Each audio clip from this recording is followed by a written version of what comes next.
Tesla'ni 25 ming, 24 ming, 23 mingga ham qo'ydim. Bundan arzoni bo'lmasa kerak deb ko'pchilik yozdi. Undan ham arzoni bo'ladi. Faqat bizning kanalda. Tesla Model 3 Standard Plus 2019-yil.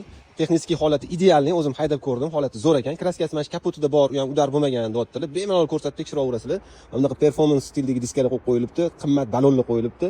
Xo'p, mashinani hech qanaqa ishi yo'q deyaptilar. Vishnoviy rangda ekan. Sostanasini ko'rishingiz mumkin. 46 ming kilometr bo'libdi probegi.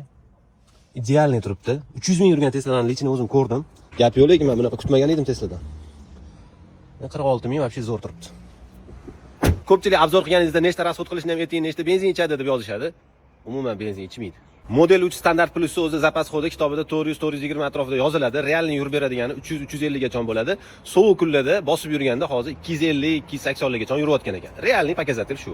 300 degan bo'ladi, lekin yolg'on bo'lib qolish ehtimoli bor. Tesla aqlli zamonaviy mashina, lekin aqlli funksiyalarining ichida menga eng yoqqani, buni zapis qiladigan rejimi bor. Mashinani qo'yib ketsangiz, etib-etga mashina hamma yoqida atrofida kamerasi bor, hamma yoqni ko'rib turadi, zapis qilib turadi. Mana shu atrofda движение boshlansa, sразу zapis qilishni boshlaydi. Siz xohlagan paytingiz zapisni ochib, mashinangiz atrofida kim kelgan, nima qilgan ko'rsangiz bo'ladi. Juda ham qiziq funksiya, kerakli funksiya. Biza bu Tesla'ni 22 900 dollarga berib yuboramiz.